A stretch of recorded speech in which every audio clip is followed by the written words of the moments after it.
Welcome back to Badger Outdoors. Another old white man having a midlife crisis in the woods. Anyway, welcome. Today off doing a Kelly Kettle Cookup and Camp out on a Iron Age fort in Somerset. It's just up there.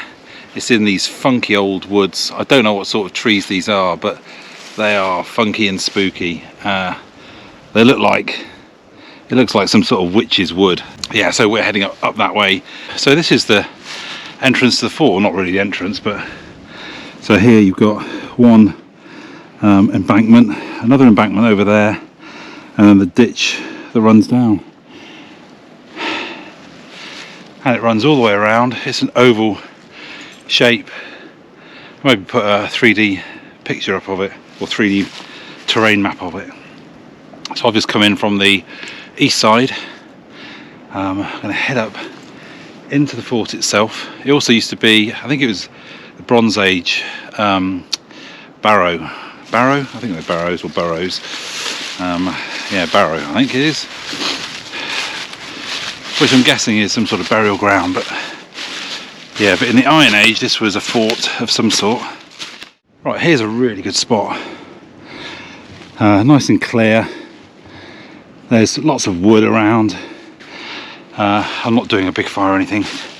I'll show you what I'm going to do with my little Kelly kettle and my hobo stove.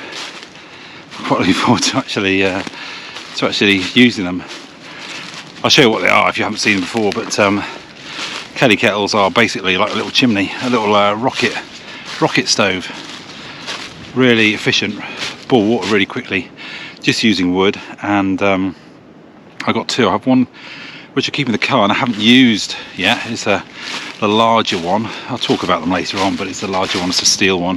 And then I've got this little, I say lightweight, it's 680 grams, so it's not really lightweight, but you'll see it anyway. But that's 0.6 litres, and it's an aluminium one, so you've got to be a little bit more careful with it, but ideal for coming out tonight.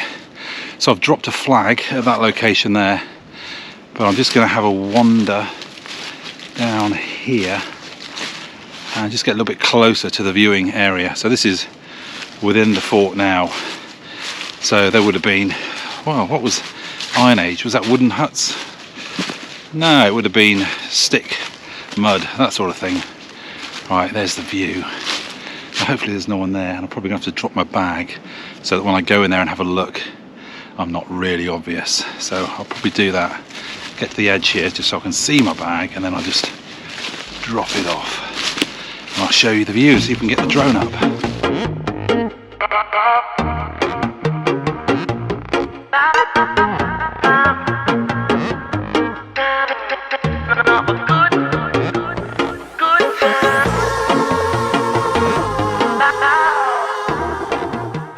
So it's not actually a really good little wild camp spot. I'm going to use a hammock in there later, but I mean, you could put a tent down here or a bivy, keep it quite simple, or you could sleep up here, but it's a little bit rocky. But it's normally really busy up here at the weekend, absolutely packed. That's the Bristol Channel and Wales over there. I was thinking there'd be someone else up here, but I know someone's walking their dog up in this area, but I haven't seen them yet. Kind of been dodging, sort of avoiding the tracks. Yeah, so I'm going to go and set up now. I'm actually a little bit early, which makes a change because normally it's just all got dark by the time I get here. So this thing here, I don't actually know what this is. Some sort of,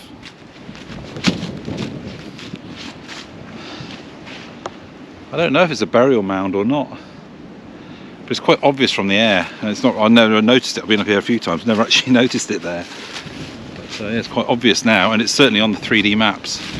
It kind of stands out. So I'm going to head back in now. We're going to go for that original spot and just start quietly, slowly setting up. If I can find my rucksack, there it is. This is the rucksack that I brought out this time. This is relatively new. It is a Proforce, or sometimes called a Highlander 66. I'm trying to find the ultimate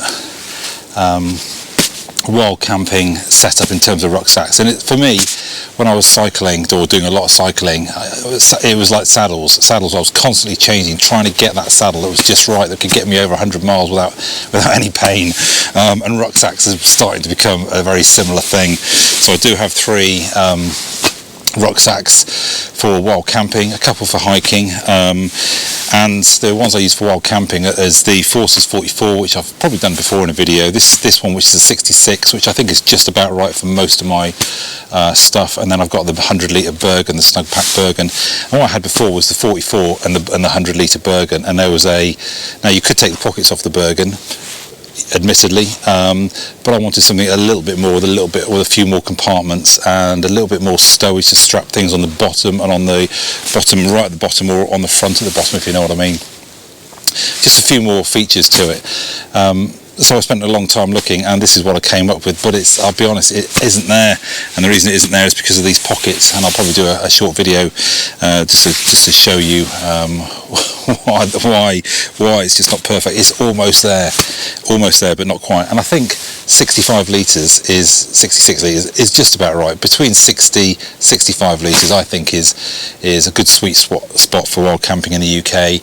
If you're going to go really heavy, or you're going in the winter, you're going to take a winter hammock setup, then personally I would take the 100-litre Bergen.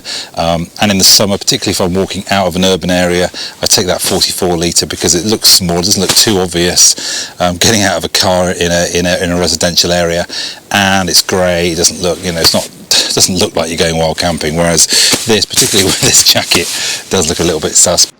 Right, I'll show you the Kelly Kettle then before it gets too dark. So it comes in a little bag. I'm not going to go into too much detail. There are loads of videos online about these things, and there it is. It's this one is the small one. I think it's called the Trekker. I've used it probably half a dozen times. Like I say, I've got this one's an aluminium. It's 0.6 litres.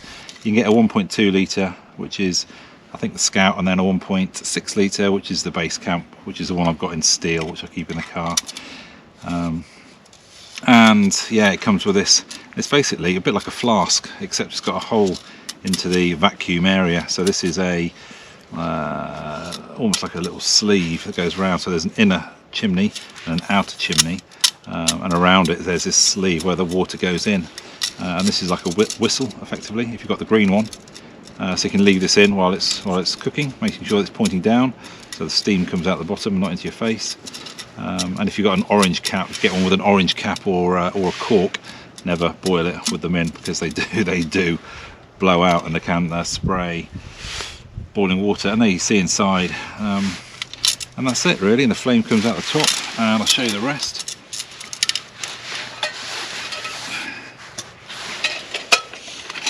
Mine is this one's a fairly simple setup compared to the other one. It comes with this sort of grate which folds. You can put half the grate over. So this is the base of it, and you start the fire in here. So the fire goes in there, and these are, I think these are called storm kettles as well, because they're so good in a storm, because you can just feed the sticks in here, or you can drop the sticks in the top. So you get the fire going in there, you stick this on top, and that's it. The fire cooks under there, the air gets sucked in. If the wind is coming in this way, then you have you get the air going straight in, and you get a real flame coming out here. You drop the sticks in this top end, boils the water. Really clever. Yes, so you can use it like that, and then on the top, I'll just take out my sock. You got this thing here. This all goes together, and then that sits on top, and you can do some cooking onto there if you want to. I'm just going to do that to keep the food warm. So what I'm going to do is start off with that off, with the fire going, and with this, that makes it into a hobo stove. It's basically just a little wood burning stove. Got a little cutout here, that goes there. Just feed it in, and I'll do my cooking, put my frying pan on there, and cook my dinner. If you want to do a little bit of grilling, then you've got that grill, so you can take that out and chuck that in. And if you've got some hot coals, you just want to just cook something, a little piece of chicken or something. Yeah, so that's the hobo stove part of it, and that would go on top if you wanted to, but you shouldn't. You should really take that off. And then when you put the whole lot together, That goes in like that, and then the whole lot goes in like that. Okay, so you've probably seen these before advertised. I think these are fantastic because sometimes you just need to keep control of a fire and keep it reasonably small, and this really helps do that.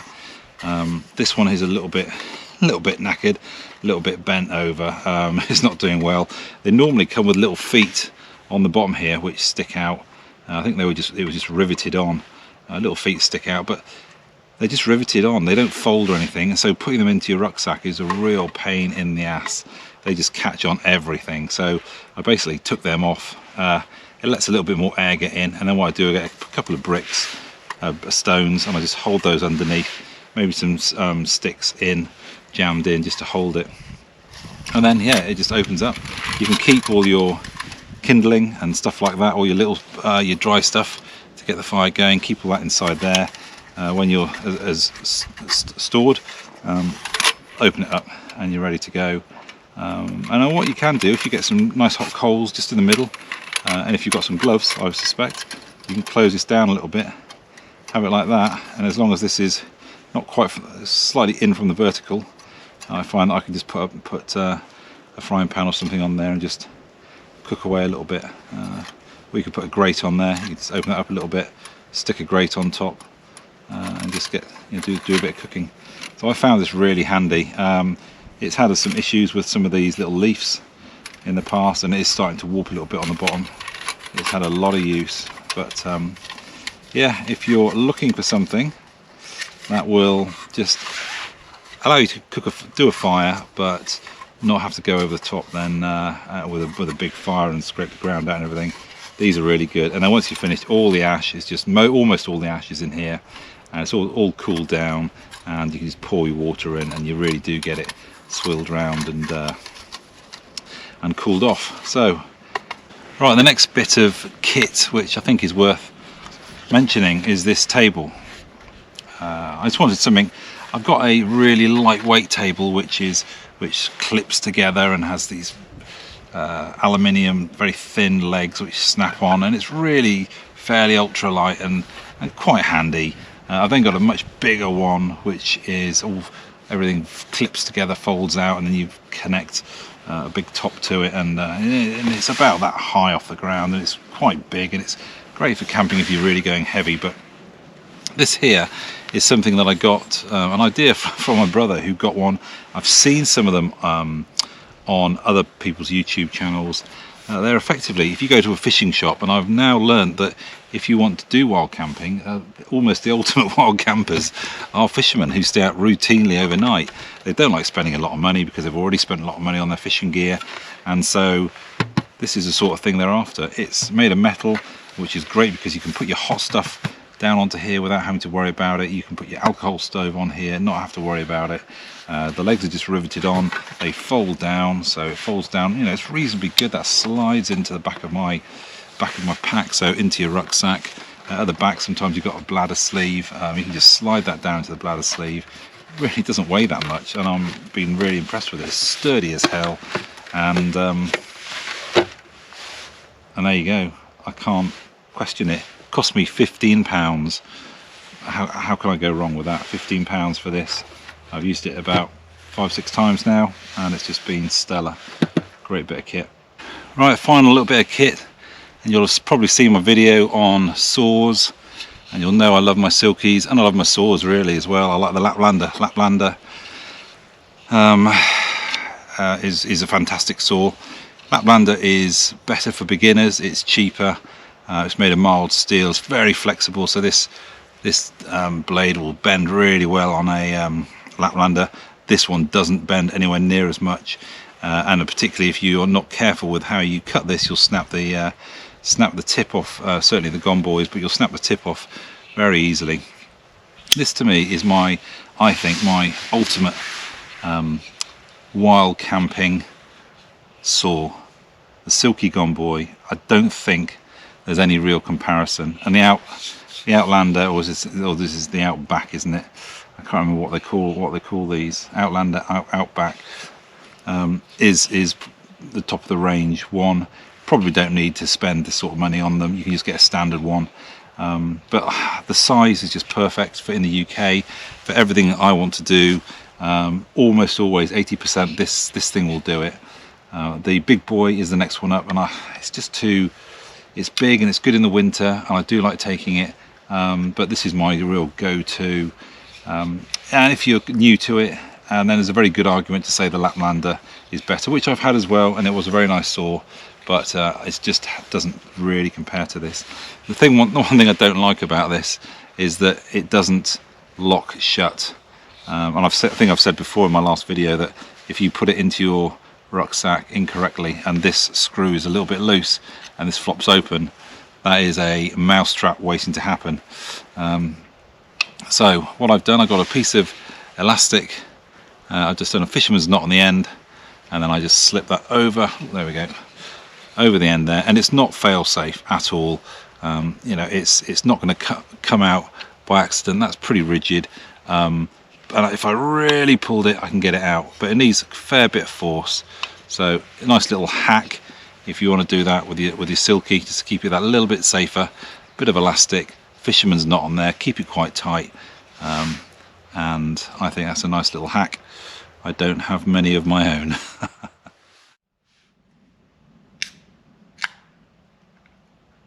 So the light's starting to dim now. Just see how this new GoPro, so I've basically gone for an upgraded GoPro. I always had a GoPro Hero 7, which has been pretty good, but they're temperamental in that you turn them on and sometimes they just don't turn off. Just random things like that, you got to pull the battery out. So other than that, it's got no real stabilization. So with this one here, I can turn this. Oh, you're not supposed to rotate. No, it doesn't seem to be stabilizing, so I need to get that fixed. Right.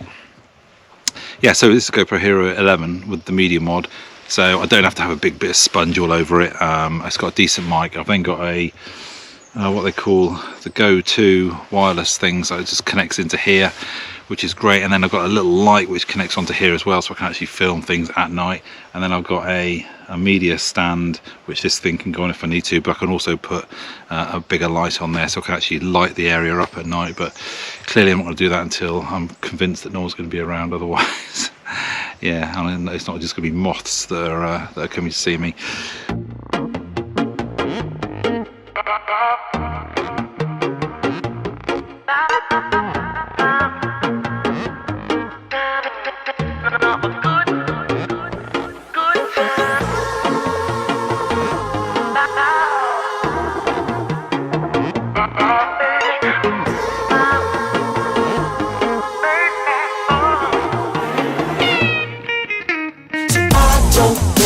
Talk about the weather, wear a long coat made of chickadee feather. Well, I smoke loud when I'm pushing through a sharp crowd on the way to your house. It's a low line, baby, aristocrat sipping fine wine. It's starting to get dark now. In there is getting pretty dark, but the one trick that I've learnt by stupidity is that whenever you go away from the camp and it's on its way towards dark, make sure you've got your head torch with you, but also make sure you've got a second piece of lighting with you. So I've always got my keys on me, which have got an EDC light, a little mini light which is very powerful, and I also have my phone which has got its little light on there as well, plus I drop a GPS point at my camp so that I know exactly where I need to go back to.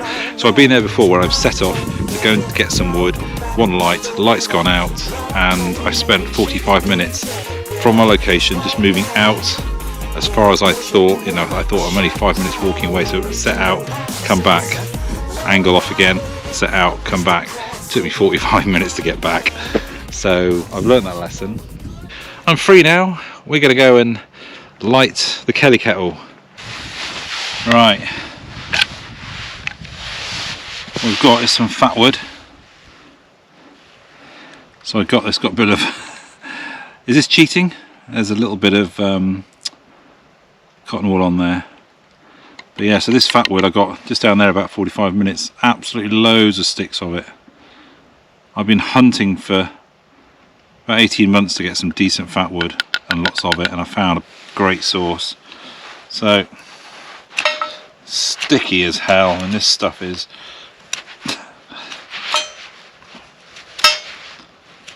It's almost solid solid resin. It's just ridiculous.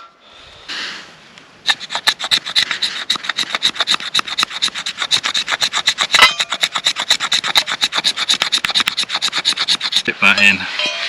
Might be a bit easier. But it's just tons of resin there. Try and get it together.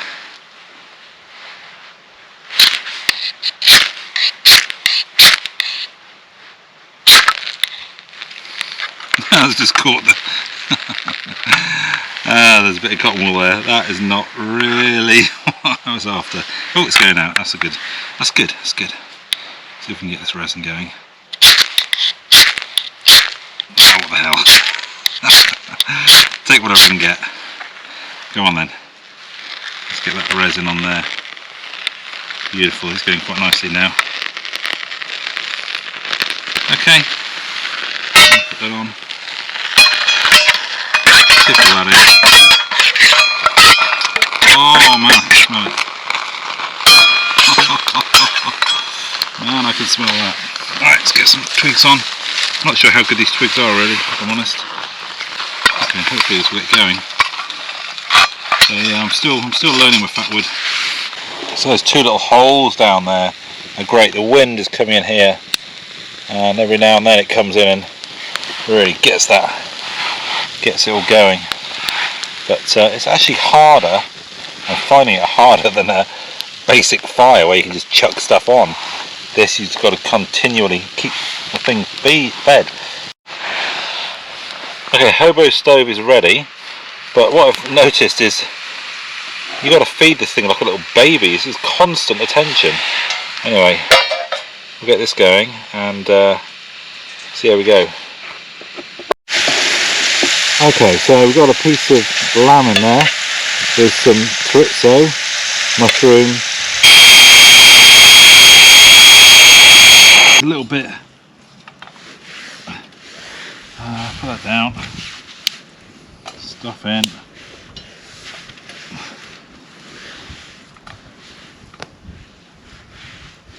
Shove that in. I feel more justified with these.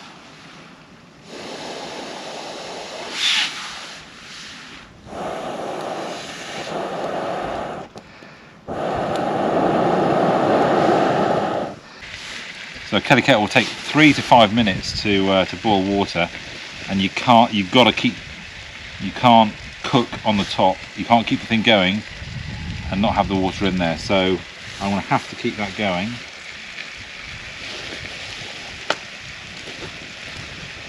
And I'm going to put my mashed potato in one of these Sea to Summit cups. Put it in there, mash it up. That's the hot water and the mashed potato. Let's mash it up, and then that will go be ready to eat. But that's my plan, man. This is cooking now. Just hoping that lamb gets going. Really hoping that lamb gets going. Everything else went in too early and it's starting to burn. This is not going well. So I think I'm going to do the Kelly Kettle. Oh, he's cooking now. He's cooking now. Oh, it's just so friggin' slow. I'm not sure about this meat. Let's have a look inside. Not even close. What do I do? What do I do? Oh, I know what. So you put that there. I'll put that there, and I'll just take the meat out. So everything else is done. Let's just. Oh, you're joking. I can save that meat. Ah, my shit titanium. Ah, you absolute piece of crap. But this meat, so this little grill will do it. Overall, as a cooking utility, it is very mediocre. As a wood burner, mediocre at best. Mediocre at best. However, I know for boiling water, it's an absolute monster. 3 to 5 minutes for that lot. We'll see in a minute. We'll see in a minute. It's not over yet. Okay. I think the lamb is done. Oh, a little bit of a bloody mess. It smells amazing. That comes off. This goes somewhere. Burning as away as it is. This comes off. So now we're left with that. Put the fire out. And the Kelly Kettle goes on. Woo. Straight away I can feel the heat coming up the kettle, up the funnel. Right, and now we're going to drop in the wood.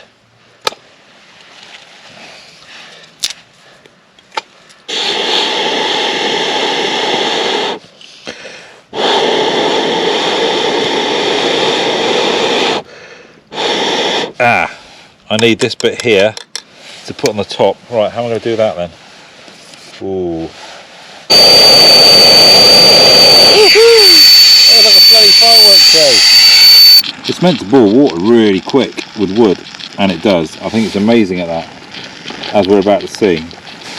But for cooking food, it ain't. Oh, bloody hell, it's boiling the water already. Flipping heck. Flipping heck. Flipping heck. Whoa, let's calm everything down. Flipping heck. That is quick. I'm not even joking, that was 3 minutes, 2 minutes, 3 minutes. You got to be seriously careful. So, take it off straight away. So it's off. And then I'm going to grab that, drop that down there.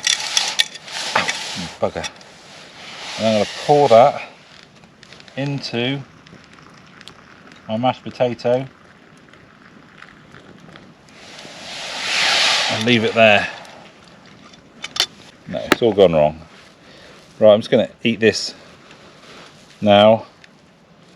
It smells great, but kicking it and throwing it all over the field, and it might lead to their elimination if they don't get it right in a hurry. First job in baseball.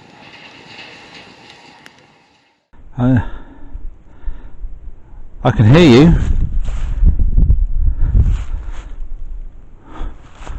What do you want?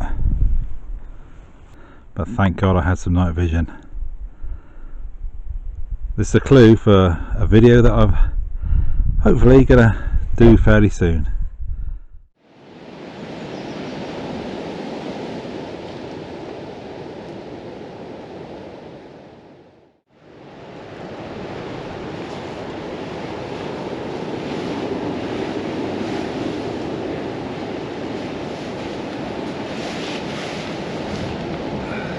Well, overall that was a really successful little trip. I've learned about the Kelly Kettle. Basically it's good for boiling water. I found it's brilliant for boiling water. I don't know anything that's quicker. I think that is quicker than gas. But of course you've got to go and chop the wood and all that sort of stuff. But it doesn't take a lot of wood to actually boil it. Once you've got that fire going, you jam it on there. The thing, you know, it's 0.6 litres, so that's pretty good. What's that, just a bit more than 2 cups in American terms of water that it does really quick. In, I think, 3 to 4 minutes, that one there was pretty hot when it all went on. It weighs 680 grams. It cost about £60, I think about £60. You may have to pay a little bit more if you want to get some accessories like the hobo stove. But overall, I think it's okay for wild camping actually. You know, it's like taking a kettle, or just if all you're going to do is boil water. Yet you can just use wood instead of having to take gas and all the other. So add up your alcohol burner, add up your gas burner and your gas bottle and etc. And if you're going somewhere like the woods where you know you're going to get loads of fuel, then yeah, great idea I think. So that's that. Love this little table. Had quite an enjoyable fire there, which is great now because it's off the ground. And no scar mark. There's a bit of ash there, which actually looks wet. I don't think it rained last night, but yeah, it's all out. It's great. So that was good. It is a bit chilly though, so I'm going to get up and get a wiggle on. This is why this jacket is so good. It's just warm.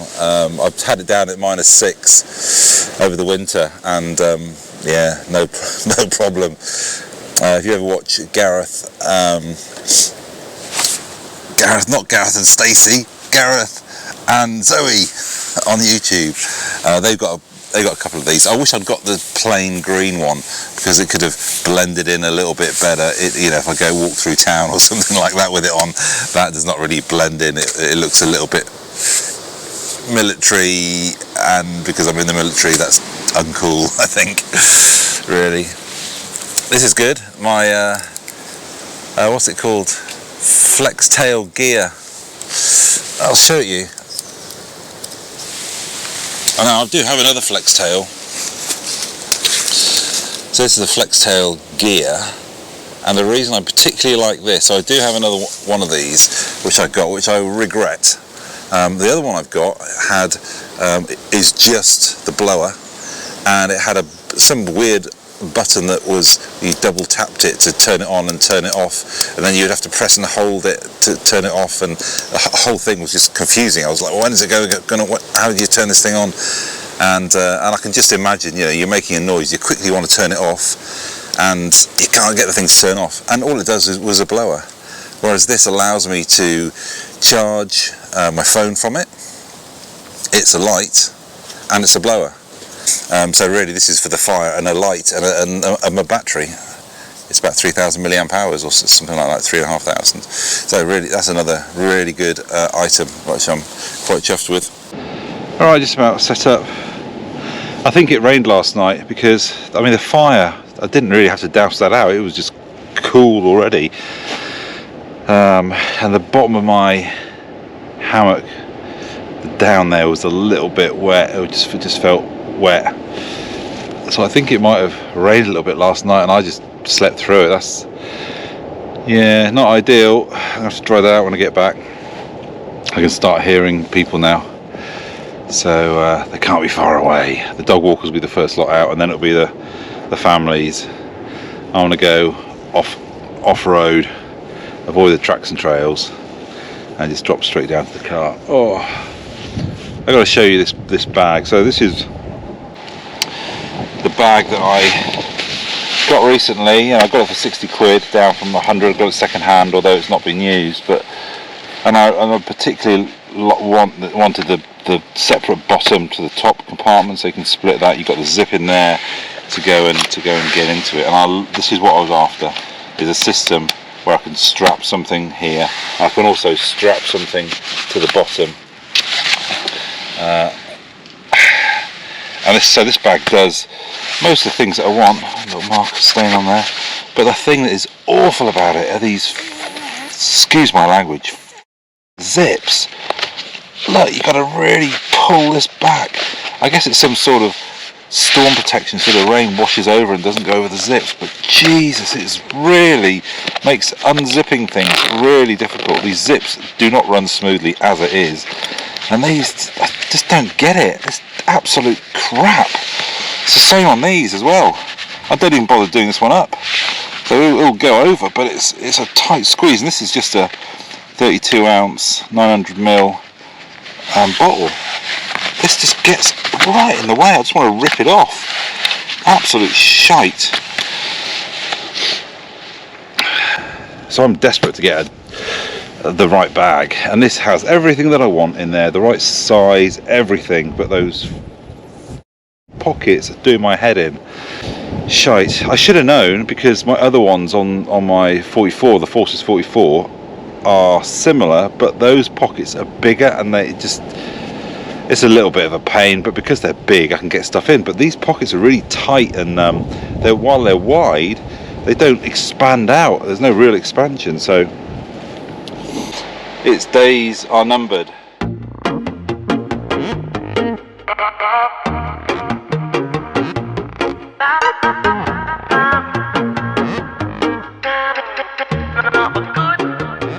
Right, just about the car. She's just down there. Hope you enjoyed the video. Next videos, I'm going to do one on bags. Get all my bags out. Like I say, they're a bit like saddles for me. I got too many and I can't work out which one fits. None of them fit. They're all sort of 70-80% solutions, so maybe I'll describe what I'm after, and you can tell me what's the best bag for wild camping. Also going to do one on night vision. My job is to teach people night vision, all different night vision devices, and I use them very regularly. And I've got some sort of wild camping version, so maybe have a talk about night vision, being visible at night when you're wild camping. Anyway, see you next time. Bye. I will do, I'm making my scene. She was a tall lady, 6 feet plus, making men crazy. Yeah.